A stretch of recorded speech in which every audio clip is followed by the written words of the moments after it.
2024 সালে হাসিনা পতনের মধ্য দিয়ে যতটুকু খুশি হয়েছি তার চাইতেও অনেক বেশি আমার ভালো লেগেছে এবং খুশি হয়েছি। হাসিনা যাওয়ার চাইতেও বেশি খুশি হয়েছি এই বাংলাদেশের যুবক তরুণেরা বন্দুকের নলার সামনে বুক পাতে অনেক ভালো লেগেছে। এটা আমাদেরকে ঈমানী চেতনাকে আরো বেগবান করবার শিক্ষা দেয় এবং এই বুলেটের সামনে পরোয়া না করবার যে শিক্ষা, এটা আমাদেরকে বলে দেয় আগামী দিনে বাংলাদেশে পাকিস্তানের দালালি যেমনিভাবে চলে নাই, ভারতের দালালি যেমনিভাবে টিকে নাই, আমেরিকা কিংবা পুরো সাম্রাজ্যের দালালি এদেশে ঢুকতে পারে না। ক্ষমতার বাগবাটোয়ারা করবেন, আমরা ক্ষমতার পাগল নই। আমাদের একটাই আশা, আমাদের একটাই স্বপ্ন, আমাদের স্বপ্ন একটাই। এই তন্ত্রমন্ত্র দিয়ে আমরা কোনো আশা দেখি না। আমরা জানি হাসিনা সরকারের অধীনে এই জাতি যেমনিভাবে হতাশ হয়েছে, আমরা এটাও জানি এই সরকার দিয়েও মানুষ হতাশ হবে, তারপরে সরকার দিয়েও মানুষ হতাশ হবে, কারণ তন্ত্রমন্ত্রের সরকার দিয়ে ন্যায় ইনসাফ প্রতিষ্ঠা হতে পারে না।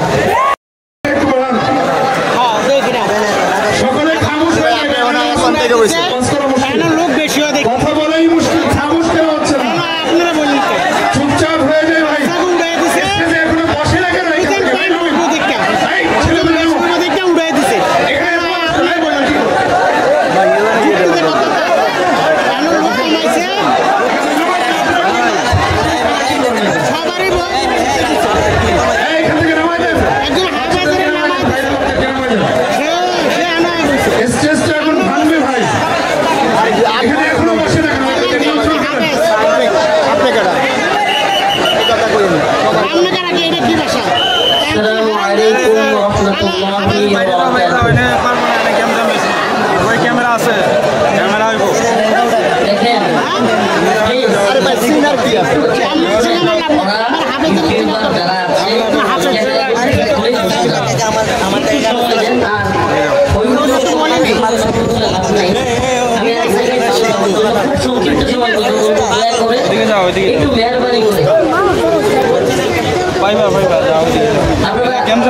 বেশি সময় দিতে পারবো না।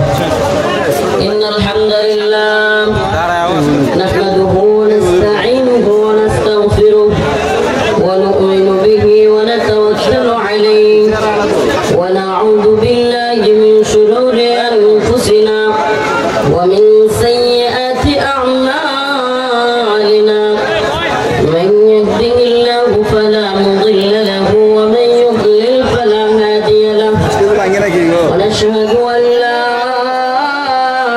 إله إلا الله وحده لا شريك له أما بعد فقد قال الله تبارك وتعالى في كلامه المجيد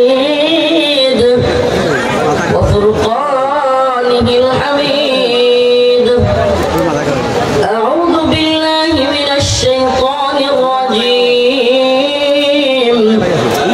بسم الله الرحمن الرحيم لتجدن أشد الناس عداوة للذين آمنوا اليهود والذين أشركوا صدق الله مولانا العظيم وصدق رسوله النبي الكريم ونحن على ذلك من الشاهدين والشاكرين والحمد لله رب العالمين।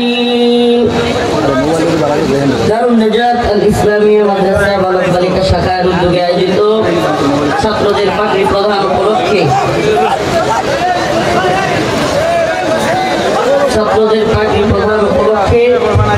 আমার প্রিয় উস্তাদ মুহতারাম মুফতি আলমগীর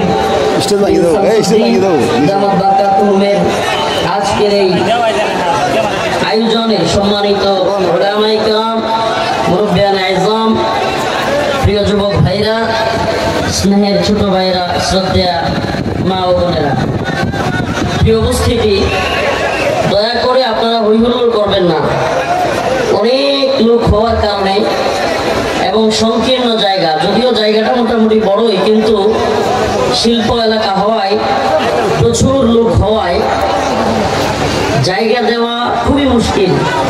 দয়া করে আপনারা যে যেভাবে আছেন, এই যে বাবা ঝগড়া না করে যে যেভাবে দাঁড়ায় আছেন, এখানে ঝগড়া করতে আসেন নাই, কোরআন সুন্নাহ থেকে আলেমদের মুখ থেকে কথা শুনতে আসছেন, ঝগড়া করতে এখানে আসেন নাই।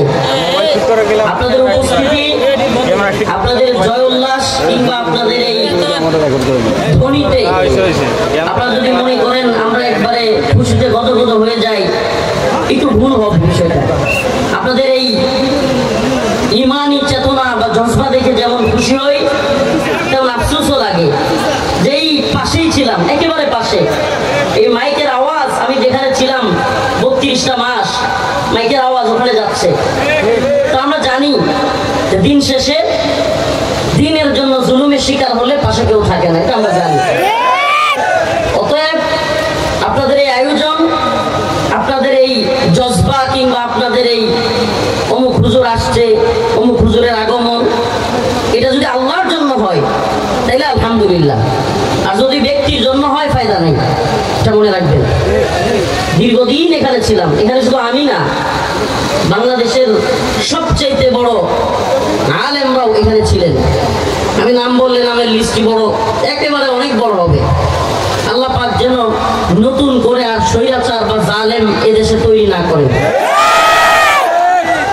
আমি আয়াতে কারিমা তিলাওয়াত করেছি, খুবই সংক্ষিপ্ত কথা বলবো, কিন্তু চেষ্টা করব কিছু গুরুত্বপূর্ণ কথা বলার জন্য আপনাদের সামনে। উচিত তো অনেক কথা বলা, সোয়েটার ফ্যাক্টরি, গার্মেন্টস ফ্যাক্টরি, এইসব জায়গায় কি কি সমস্যা এবং তার করণীয় কি, এসব নিয়ে কথা বলা উচিত, কিন্তু এগুলো নিয়ে কথা বলবার সময় নেই। জাতীয় আন্তর্জাতিক ইস্যুগুলোর কারণে এই সমস্ত বিষয় নিয়ে কথা বলবার সময় পাচ্ছি না। বাকি কথা হবে মা বোনদেরকে পর্দায় রাখা এবং এই শিল্পাঞ্চলগুলোতে গালাগালি, যারা সিনিয়র আছে তাদের জুনিয়রদের প্রতি গালাগালি, এগুলো বন্ধ হওয়া দরকার। এবং মা বোনদের অবাধে চলাচল এবং অবাধে, আল্লাহ মাফ করুক, যৌন মিলন এবং বিবাহ বহির্ভূত সম্পর্ক, এগুলো বন্ধ হওয়া উচিত। এই দুইটা কথা খুলাসা মুখতাসার কথা বললাম। এই সমস্যাগুলো বেশি শিল্পাঞ্চলগুলোতে। যাই হোক, মূল কথায় ফিরে আসি।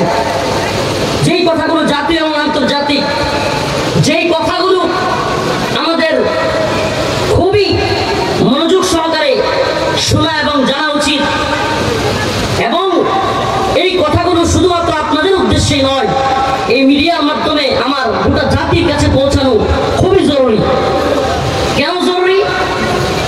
আজকে আমরা তথাকথিত গণতান্ত্রিক সেকুলার ইসলাম, সেকুলার দলগুলো তো আছেই, অনেক ইসলামিক দলগুলোর কিংবা এই রাষ্ট্রের দায়িত্বশীলদের অনেকদের মধ্যে আমরা প্রকৃতপক্ষে দেশের প্রতি ভালোবাসা কিংবা ইসলাম এবং ইমানের প্রতি ভালোবাসা খুবই কমই দেখতে পাই।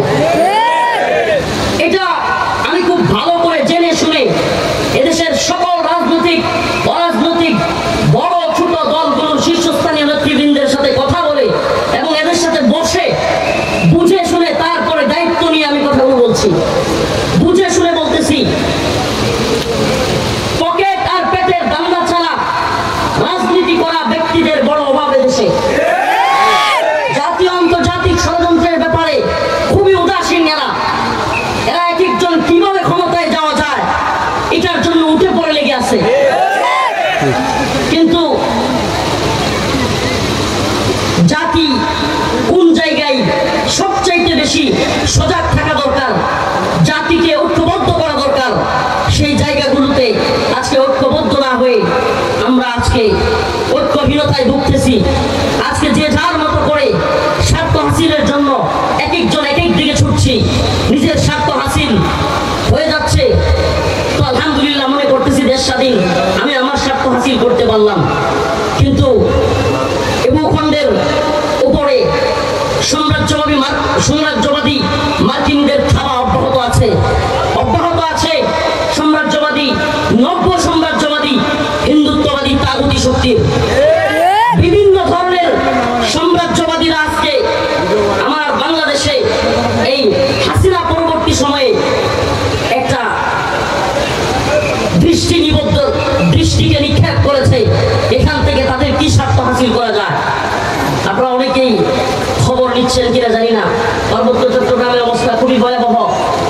ভূখণ্ডের অবস্থা খুবই ভয়াবহ।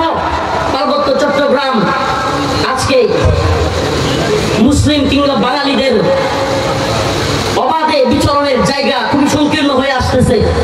পার্বত্য চট্টগ্রামে আজকে বিভিন্ন ক্ষুদ্রণী গোষ্ঠীর আড়ালে আজকে খ্রিস্টান মিশনারির অবাধে বিচরণ চলতেছে। খ্রিস্টান মিশনারিরা বাংলাদেশের এই ভূখণ্ডকে খ্রিস্টান রাষ্ট্র বানানোর নীল নকশা তৈরি করতেছে।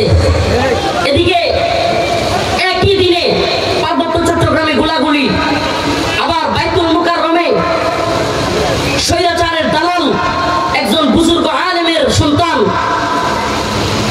আজকে এই লোক নিজের খতিবগিরির আশায়, নিজের খতিবগিরির লোভে আজকে বাংলাদেশের সবচাইতে বড় এবং প্রসিদ্ধ জাতীয় মসজিদকে কলঙ্কিত করেছে, আলেমদেরকে কলঙ্কিত করেছে। আমি এই কথাগুলোকে এক সূত্রে আবদ্ধ করার জন্য আপনাদের সামনে কথাগুলো বলতেছি। এক সময়ে পার্বত্য চট্টগ্রামে গোলাগুলি, আবার বাইতুল মুকাররম মসজিদের মধ্যে খতিবগিরি নিয়ে হামলা, এবং একই সময়ে ঠিক ক্ষুদ্রণী গোষ্ঠীর জনগণ বিক্ষুব্ধ হয়ে রাজপথে নেমে আসা। আপনারা এই চক্রান্ত বুঝতেছেন না। প্রিয় ভাই, স্লোগান একটু পড়ে কথাগুলো মনোযোগ সহকারে শোনার চেষ্টা করেন। একই সময়ে পার্বত্য চট্টগ্রামে গোলাগুলি, একই সময়ে বাইতুল মুকাররমে খতিবগিরি নিয়ে মারামারি, আবার পার্বত্য চট্টগ্রামের ক্ষুদ্রণী গোষ্ঠী রাস্তায় নেমে আসা, তারা আন্দোলনমুখর হয়ে যাওয়া, এবং তারা শান্তি চায় কিন্তু সেনা মোতায়েন চায় না। আশ্চর্যের বিষয়, শান্তি চায় কিন্তু কি চায় না? সেনা মোতায়েন চায় না। এই ধরনের কথা বলে ওই জায়গাটাকে আমার আপনার ইসলামের ভূমি, এই ভূখণ্ড থেকে পৃথক করবার যেই ষড়যন্ত্র চলছে, আজকে আমরা সেই ব্যাপারে খবরই নেই।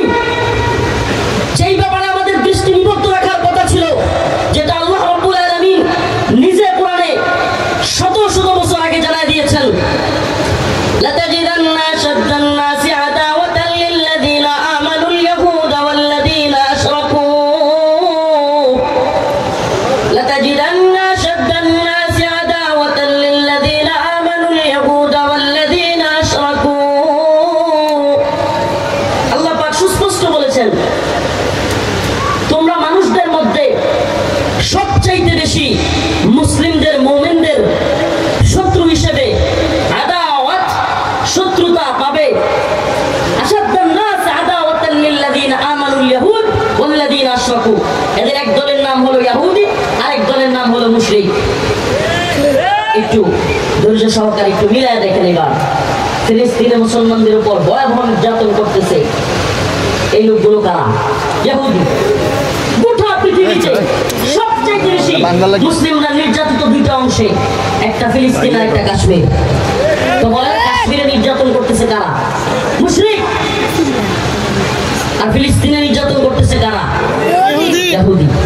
আল্লাহ পাক জানাইয়া দিচ্ছেন অন্য এক আয়াতে। আল্লাহ পাক রব্বুল আলামিন বলেন, ইয়া আইয়ুহাল্লাযীনা আমানু লা তাত্তাখিযুল ইয়াহুদা ওয়ান নাসারা আউলিয়া বা'দুহুম আউলিয়াউ বা'দ ওয়া মান ইয়াতাওয়াল্লাহুম মিনকুম ফাইন্নাহু মিনহুম ইন্নাল্লাহা লা ইয়াহদিল কওমাজ যালিমিন।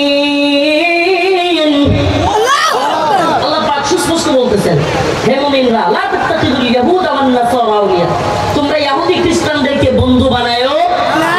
বর্তমান ইসরায়েলকে আল্লাহ পাক সুস্পষ্ট কোরআনের ভাষায় বলতেছেন, বর্তমান ইসরায়েলকে বন্ধু বানায়ো না, আমেরিকাকে বন্ধু বানায়ো না। আল্লাহ পাক আমেরিকাকেও বন্ধু বানানোর কথা নিষেধ করতেছেন।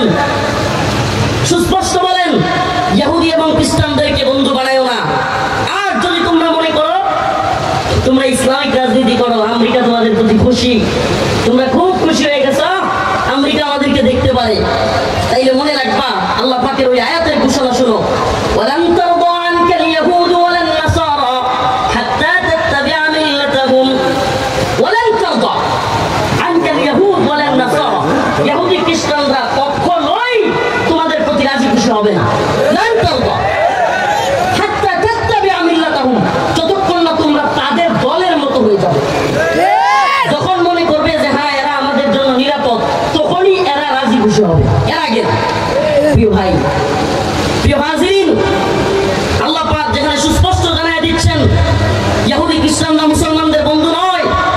মুশরিকরা মুসলমানদের বন্ধু নয়।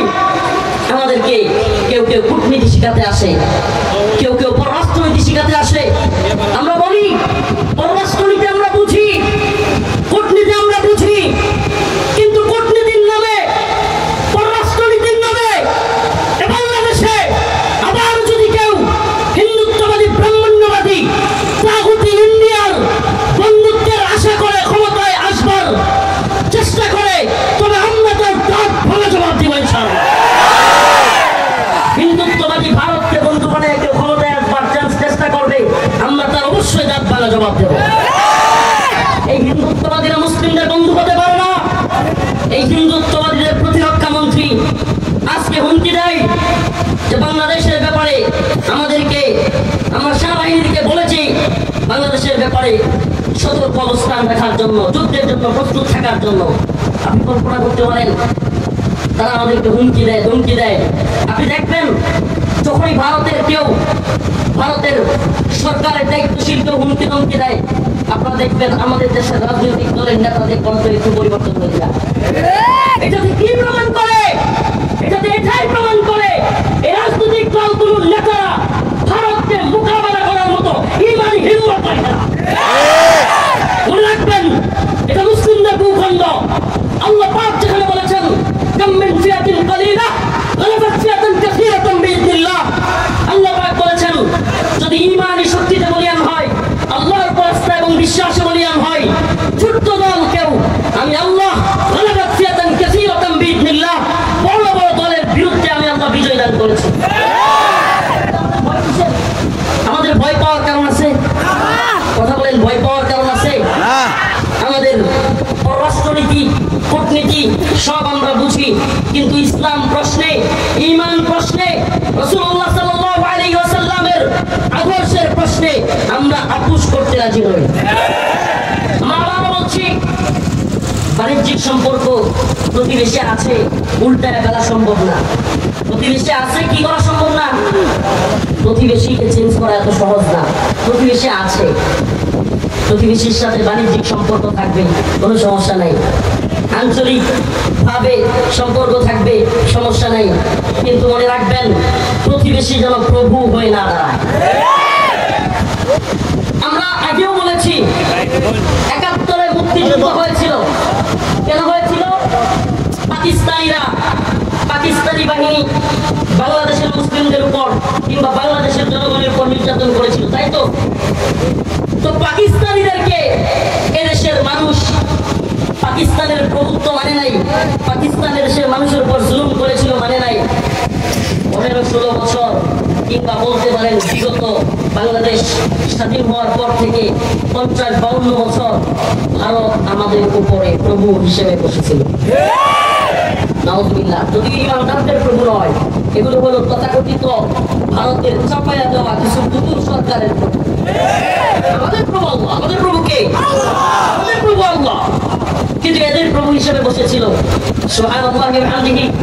তরুণ যুবকরা জাগ্রত হয়ে ২০২৪ সালের ৫ই আগস্ট হাসিনার পতনের মধ্য দিয়ে জানায়া দিয়েছে এদেশ পাকিস্তানের প্রভুত্ব মানে নাই, ভারতের প্রভুত্ব মানবে না। যদি নতুন করে ভারত গেল, পাকিস্তান গেল, আমেরিকা যদি প্রভু সাজবার চায়, এদেশের মুসলমান কি এটা মানে নিবে? এটা মানে নিবে? আমেরিকা যদি স্বপ্ন দেখে যে বাংলাদেশে এখন আমরা আধিপত্য বিস্তার করব এবং বাংলাদেশের বর্তমান সরকার আমাদের পক্ষে থাকবে এবং তাদেরকে দিয়ে আমরা যাত্রা করব, মনে রাখবেন আমি এই ২০২৪ সালে হাসিনা পতনের মধ্য দিয়ে যতটুকু খুশি হয়েছি তার চাইতেও অনেক বেশি আমার ভালো লেগেছে এবং খুশি হয়েছি, হাসিনা যাওয়ার চাইতেও বেশি খুশি হয়েছি এই বাংলাদেশের যুবক তরুণেরা বন্দুকের নলার সামনে বুক পাতে দিতে অনেক ভালো লেগেছে।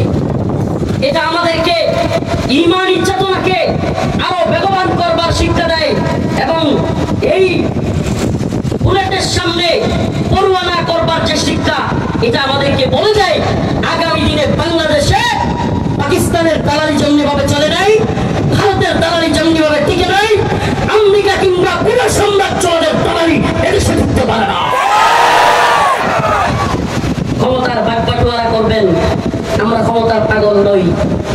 আমাদের একটাই আশা, আমাদের একটাই স্বপ্ন, এরা এখানে বাতুল্লাহ। আমাদের স্বপ্ন একটাই, এই তন্ত্র মন্ত্র দিয়ে আমরা কোনো আশা দেখি না।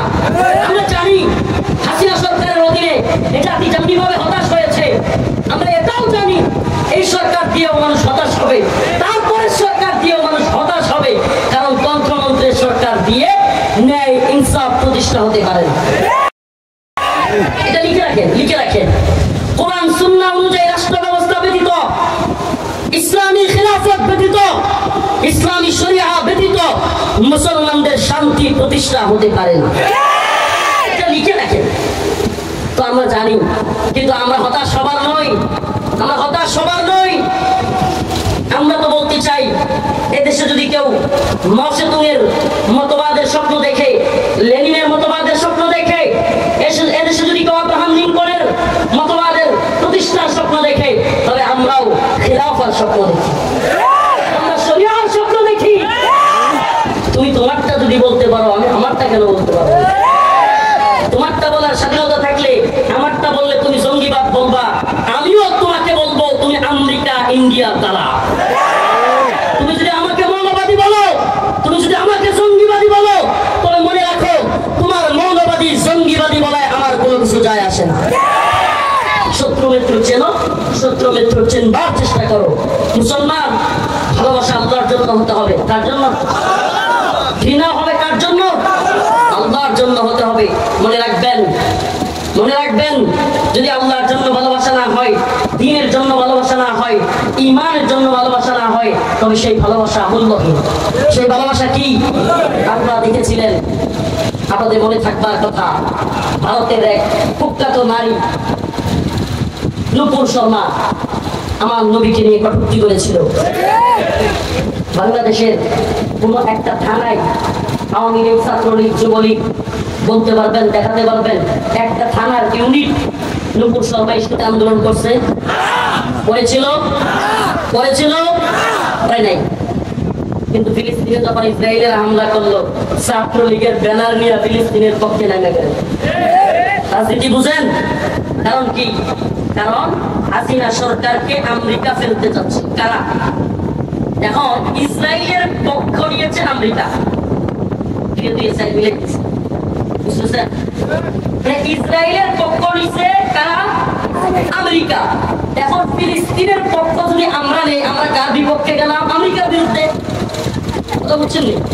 রাজনীতির একটি সূক্ষ্মভাবে করছে। এটা কি ফিলিস্তিনের মুসলমানদের দরদ, নাকি ইসরায়েল এবং আমেরিকার বিরুদ্ধে যাওয়া? ইসরায়েল এবং আমেরিকা।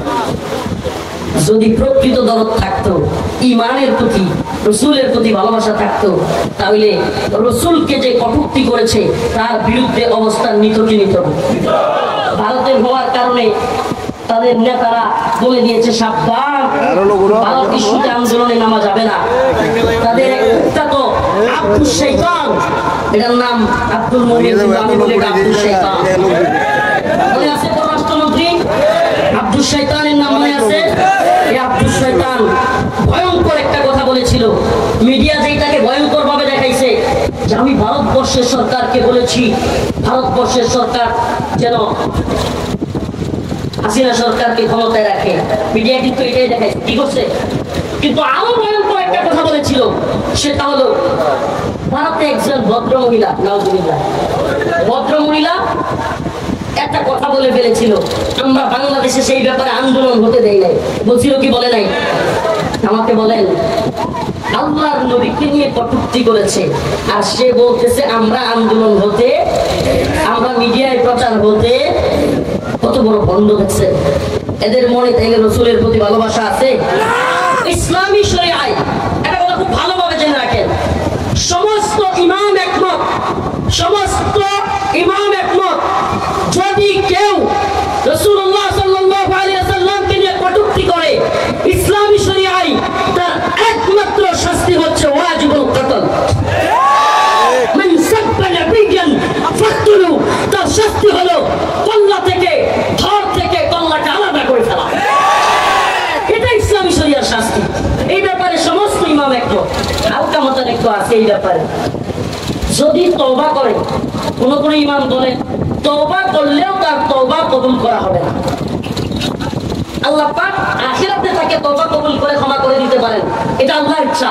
কিন্তু দুনিয়ায় তার তওবা কবুল করা হবে না। তাই আল্লাহর নবীকে কটূক্তি করেছে, এর চাইতে বড় ইস্যু কি হতে পারে? আমরা রাজনীতি বুঝি, আবারও বলতেছি পররাষ্ট্রনীতিও বুঝি, আমরা বিশ্ব কি বলবে, বৈশ্বিক পরিস্থিতি কি, বিশ্ব মরণরা কি বলবে, এগুলো সব জানি। কিন্তু রসুলকে নিয়ে কেউ কথা বললে, কটূক্তি করলে, তখন রাজনীতি, অর্থনীতি, বহির্বিশ্ব এগুলো তাকায় দেখবার সময় আমাদের থাকে। রসুলের ভালোবাসায় আজকে অনেকের খবরই নাই। আজকে শাহবাগের নাস্তিকদের পক্ষ নেওয়া সেই নাস্তিক প্রেমী মৌলবী, পকেটার পেটের দান্দাবাজ ফরিদউদ্দিন মাসউদ, এই ব্যক্তিটার পক্ষে লোক পাওয়া যায়, আশ্চর্য লাগে।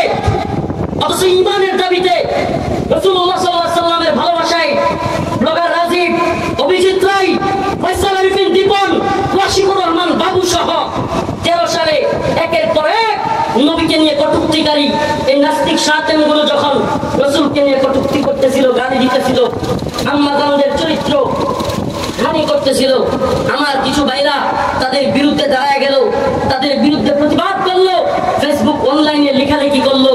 আজকে হাসিনা তো চলে গেল, কিন্তু আজও পর্যন্ত আমার সেই শায়তান বিরোধী ভাইগুলো, আমার সেই ইশকে নবীর দাবিতে আশিকে রাসূলগুলো এখনো এখানে বন্দী অবস্থায় বছর তো বছর পড়ে আছে। দেখলাম না একদিন, আজকে আপনি একজন সিনিয়র দলের এত বড় লিডার হয়ে আপনাদেরকে ভালোবাসি, তবুও কথাগুলো বলতে বাধ্য হচ্ছি। আজকে শাহবাগ প্রেমী ওই নাস্তিকদের পক্ষ অবলম্বনকারী এই কুখ্যাত ফরিদউদ্দিন মাসউদের পক্ষ নেন। ফরিদউদ্দিন মাসউদকে বাঁচানোর জন্য তাকে আল্লামা বানায় দিচ্ছেন। এই ব্যক্তিটা আল্লামা সাইদি রাহিমাহুল্লাহর ফাঁসি দাবি করেছিল, এই সেই কুখ্যাত ব্যক্তি। মনে আছে আপনাদের? সাংবাদিকিয়া আল্লামা সাইদি রাহিমাহুল্লাহ, যেই মানুষটা মাজলুম, তার বিরুদ্ধে ফাঁসির দাবি করা, ফরিদউদ্দিন মাসউদের পক্ষ নেন। ফরিদউদ্দিন মাসউদের পক্ষ নিয়া তারই পরিচয় দিয়া থানা ঘেরাও করবেন, তারপরে বলেন যারা ফরিদউদ্দিন মাসউদের বিরুদ্ধে তারা নাকি ইসলাম বিদ্বেষী। নাউজুবিল্লাহ। আর ফরিদউদ্দিন মাসউদ নিজেই তো ইসলাম বিদ্বেষী। যে ব্যক্তি আল্লামা সাইদি রাহিমাহুল্লাহর ফাঁসি দাবি করে, যে ব্যক্তি 1 লক্ষ মুফতির ফতোয়া তৈরি করে জিহাদের বিরুদ্ধে অবস্থান নেয়, এই ব্যক্তি নিজের ঈমান নিয়ে তো তারা, আর সেই ব্যক্তিকে নিয়ে আজকে এত বড় জজবা দেখান, হুঙ্কার দেখান, অথচ ইশক নবীর দাবিতে আল্লাহ কসম, আল্লাহ কোন পীর, কোন মুফতি, কোন শাইখুল হাদিস, কোন বড় বড় আলেম আল্লাহর কাছে জবাব দিতে পারবে না। ইশক নবীর দাবিতে বছরকে বছর কারাবন্দী অবস্থায় আমার ভাই আরাফাত, আমার ভাই সাইমুম, আমার ভাই আব্দুস সবুর, আমার ভাই আরিফ সহ আমার ভাই আসাদ, কতগুলো নাম বলবো। কারাগারে যখন ছিলাম বিভিন্ন সময় কোর্টে যেতাম, কোর্টের গাড়িতে ওই প্রিজন ভ্যানের মধ্যে দেখা হইতো আল্লাহ এক একটা যেন জান্নাতি যুবক, এক একটা যেন জান্নাতি যুবক, উম্মার প্রতি তাদের ফিকির, এক একটার 1টা 2টা 3টা করে ফাঁসি লেগে আছে, অথচ এদের মনের ভিতরে উম্মার প্রতি যে দরদ দেখেছি, আলেমদের প্রতি যে ভালোবাসা দেখেছি, দেশ এবং দেশের অবস্থান নিয়ে ওদের ফাঁসি বাদ দিয়া যে চিন্তা দেখেছি, সেই ভাইগুলো কারাগারে পড়ে আছে। কোথায়? একদিন তো আপনাদের ইশকে নবীর দাবিতে হুঙ্কার দেখলাম না। কষ্ট লাগে, আপনাদেরকে ভালোবাসি আল্লাহ, যে যেই পথে কাজ করতেছেন, যে দলেরই হন, আপনাদেরকে ভালোবাসি। আপনারা বুঝেন না, অনেকেই দল করেন, মনে করেন হুজুর এমন হলে এই দলের বিরুদ্ধে। আল্লাহি দলের পক্ষে বিপক্ষে অবস্থান নেওয়া আমাদের জন্য কাজ নয়। আমরা চাই উম্মাহ ঐক্যবদ্ধ হোক, কিন্তু যখন দেখি শাহবাগের কুখ্যাত মৌলবীর পক্ষ নিয়ে থানা ঘেরাও করবো, তারপরে বলে যারা তার বিরুদ্ধে যায় ইসলামের বিদ্বেষী, তখন অন্তরে কষ্ট লাগে। আমি চাই এই জরুন কোনাফাইল এই প্রোগ্রাম থেকে আমার আওয়াজ হয়তো কারাগারেও যাচ্ছে, যেখানে দীর্ঘ 32 মাস কাটিয়ে দিয়েছিলাম। যদি চাই এই আওয়াজ ছড়ায় পড়ুক সবার অন্তরে। ইশকে নবীর দাবিতে আজকে আমাদের ভাইগুলো দীর্ঘদিন যাবৎ বন্দী। বহির্বিশ্বের ধ্বজাধারীরা ভারতের চাপে, বহির্বিশ্বের চাপে আমাদের দেশে যেই সরকারে আসে, এই ভাইগুলোর জামিনের ব্যবস্থা করতে চায় না। আমাদের দাবি হলো এই ভাইগুলোকে দ্রুত মুক্তি মুক্তি দাও। চান আপনারা? চান? এই মুসলিম উম্মাহ ইশকে নবীর দাবিতে আওয়াজ তুলো। ইশকে নবীর দাবিতে যারা কারাগারে আছে প্রত্যেকটা মুমিন মর্দ মুজাহিদের জামিন দিতে হবে। রাজি আছো তো ইনশাআল্লাহ? প্রতিবাদ হোক করে করে ইশকে নবীর দাবিতে ফয়সাল আরিফিন দীপন হত্যা মামলায় একটা ভাইও কারাগারে থাকতে পারবে না। লোগান রাজীব হত্যা মামলায় একটা ভাইও কারাগারে থাকতে পারবে না। এই আওয়াজ আমাদের তুলতে হবে। এই আওয়াজ প্রত্যেকটা মুমিনের ঘরে ঘরে পৌঁছে দিতে হবে। এই আওয়াজ বাংলার ঘরে ঘরে পৌঁছে দিতে হবে। আমরা চাই যে সরকারি আসুক এই ভাইদের দ্রুত মুক্তির ব্যবস্থা করে। প্রিয় হাজিরিন, হিন্দুত্ববাদী চক্র, ইহুদিবাদী চক্র, খ্রিস্টীয় চক্র, সব চক্র মিলে ষড়যন্ত্র চলতেছে। সাবধান, চোখ কান খোলা রাখতে হবে। প্রিয় মুসলিম যুবক, তোমাদেরকে বলি আমরা ফেসবুকে লেখালেখি করি দাওয়া এবং জিহাদের পক্ষে। এই জন্য কিছু ভাইরা গণতন্ত্রকামী, এদেরকে আমি অবুঝ দিই ভাই মনে করি। আমি এদেরকে এরা অনেক সময় দিনের পক্ষে থাকা মর্দে মুজাহিদ কারাগারে রিমান্ডে নির্যাতনের শিকার হওয়া আলেমদের বিরুদ্ধে কলম ধরতে এদের হাত কাঁপে না। এরা মনে করে এই তন্ত্র মন্ত্র দিয়া দিন বিজয়ী হয়ে যাবে, দিন প্রতিষ্ঠা করে ফেলবে। করেন না চেষ্টা তো পৃথিবীর সুরলগ্ন থেকে আজ পর্যন্ত হলো। 1 ইঞ্চি ভূমিতে কি এই তন্ত্র মন্ত্র দিয়া দিন বিজয় হয়েছে? আরে বুন্দানা, আব্রাহাম লিঙ্কন, জর্জ রসু এরা আপনাদের মতো বুদাই না। এরা গণতন্ত্র প্রতিষ্ঠাই করছে সেকুলার ক্ষমতায় যাওয়ার জন্য। এরা ইসলামিক দল ক্ষমতায় যাওয়ার জন্য গণতন্ত্র প্রতিষ্ঠা করে না। এটা মনে রাখবেন। আজ হোক কাল আপনারা ফিরে আসবেন। আমরা জানি হতাশ হয়ে ফিরে আসবেন। তন্ত্র মন্ত্র দিয়ে হয় না।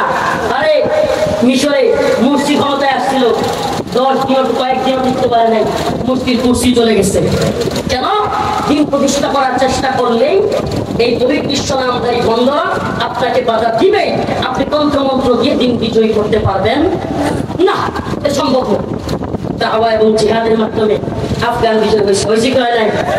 সোভিয়েত রাশিয়া কি পাওয়ারফুল। এক সময় বলা হয়তো সোভিয়েতের সূর্য অস্ত যায়, না এত বিশাল ছিল সোভিয়েত।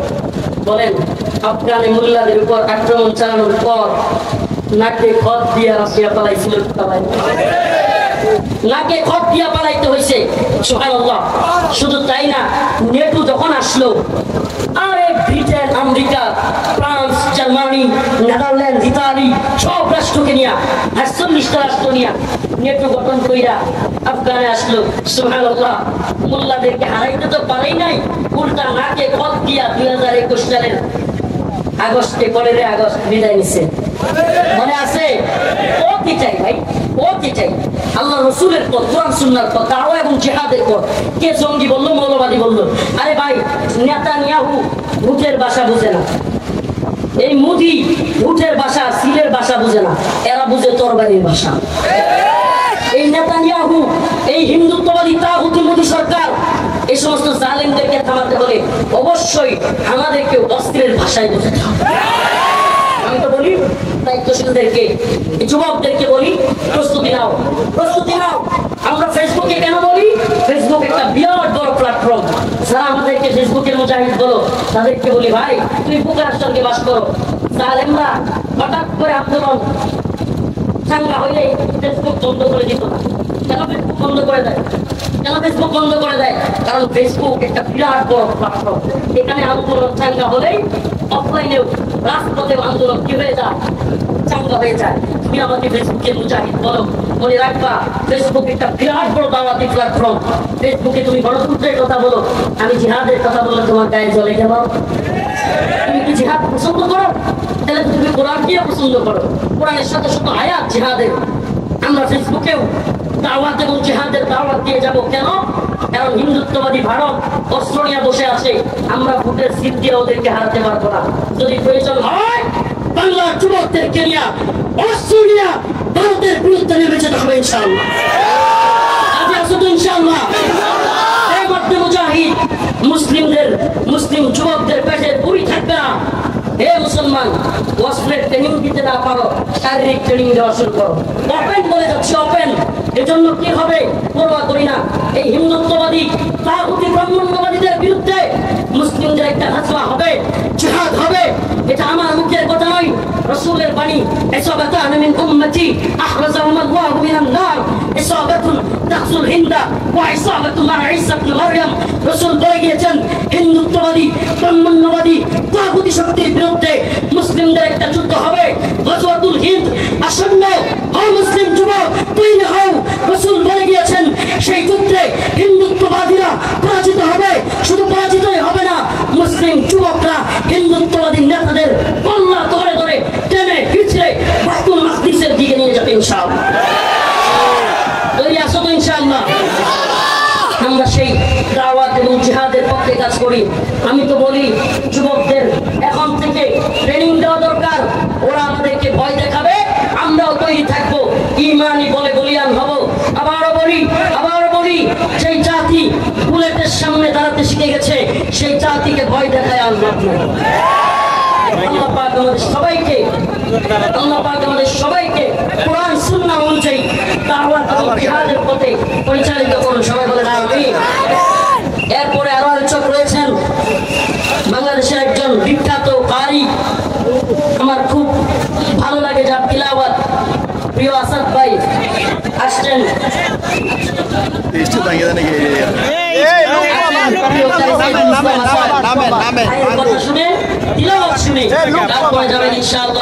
যে কয়েকটা কথা বললাম, এই জাতির বিরুদ্ধে ষড়যন্ত্র হচ্ছে, এই ষড়যন্ত্রের বিরুদ্ধে আমাদেরকে ঐক্যবদ্ধ থাকতে হবে।